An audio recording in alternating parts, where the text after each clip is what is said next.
Hey everybody, Will Frazier here, your credit expert, bringing you the tips you need to get your credit back on track because what goes down must come up. And if you don't want your credit score to drop 80 points, make sure you like this video, subscribe to the channel, and turn on notifications so you'll be notified of any new videos I drop just like this. And today we're going to be going over and reviewing the Apple Card after this. Hey everyone, if you've been trying to work on your credit and you have barely been seeing any results, you need to go ahead and take a look at the workshop that I just opened up that is currently free so that you can learn where you went wrong while you were trying to work on your credit. During that lesson, you'll learn the 4 don'ts when it comes to working on your credit, the mistakes people make when writing dispute letters, why you shouldn't only dispute with the credit bureaus, and also the accounts that people waste time disputing. Not to mention, you'll get to see real results from a customer who used my methods and they were able to get their credit straightened out and bought a brand new home within 7 months. So go ahead and sign up for that training today. The link is going to be down in the bio. And while you're trying to work on your credit, you have to see all 3 of your credit reports and scores. And My Score IQ, a company that I use for myself and for all of my customers, has a $1 7-day trial so you can see your credit reports and scores so you can know where you stand, because you can't work on your credit without knowing what's going on all 3 reports. So please check out My Score IQ. The link to them is going to be down in the description as well. Okay everybody, and like I said, we're about to talk about the Apple credit card today. So for those of you that are Android users like myself, you probably didn't pay too much attention to the Apple card at all. But I know a lot of you people that are using Apple may be more familiar with it. Maybe you have it, maybe you don't. But we're just going to go over it and see if it is actually a good account, a good credit card to have, to use to build credit, or just to use like you would any other credit card. And I can say this credit card does have some unique features that you won't see on all credit cards. And also it is attached to your Apple ID, so that is something that they would ask you to enter when you do the application. So just be mindful of that. But let's go over the fees here. As you can see, there are no hidden fees. No hidden fees at all. No annual fee, no over the limit fee, foreign transaction late fees, no fees. So they don't have any fees on this credit card.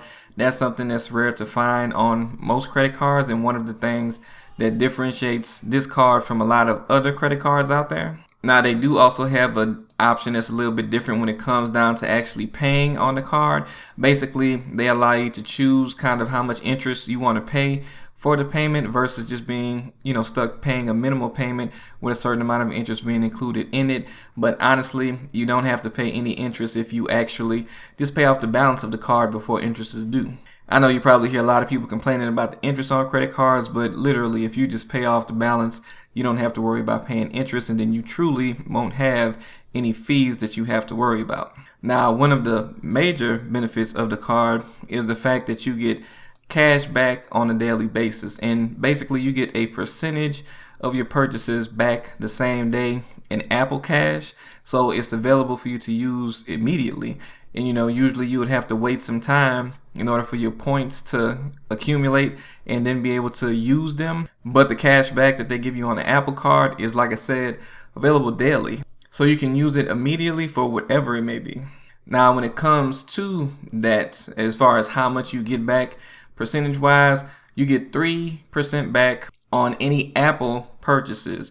So, if you buy a Mac, iPhone, games on your phone from the App Store, Apple TV, any purchases that are Apple connected, you get 3% daily cash back.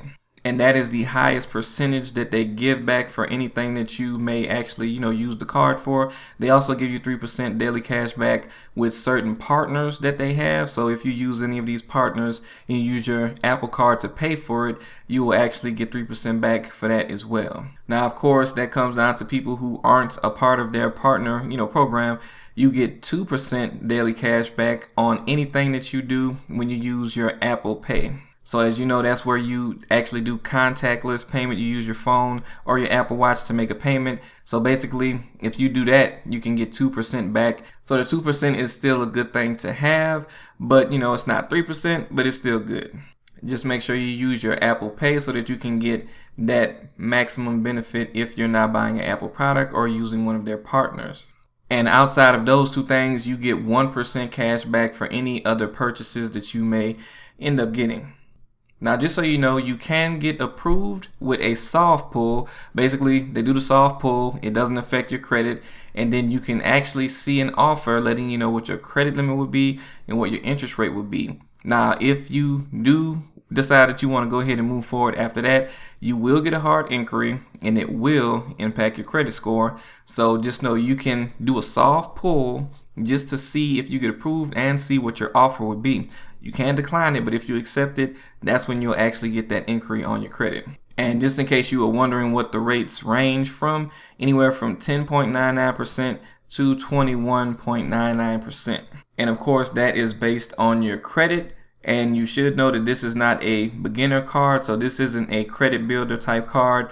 This is a card that you want to go for if you know that you actually have a good credit score and some decent income, and you will be able to, more than likely get approved for this card. But again, this is not a beginner card at all. So if you want my opinion on if it's a good card or not, I always tell you do your due diligence and check things out and make sure that it's something that will be good for you. But it seems to me that it's more beneficial for people that actually have Apple products and use Apple products. They give you the most rewards points if you are the type of person that likes to purchase Apple products. But even with that being said, it does have some good benefits outside of purchasing Apple products too. So it would probably be worth giving it a try. If you have the Apple card and you love it, please leave a comment down below and let us know what you love about it, or let us know if there's anything that you would like to see improved about the card. But anyway, I thank you guys for spending time watching the video today. You guys have a good evening. I'll see you next time.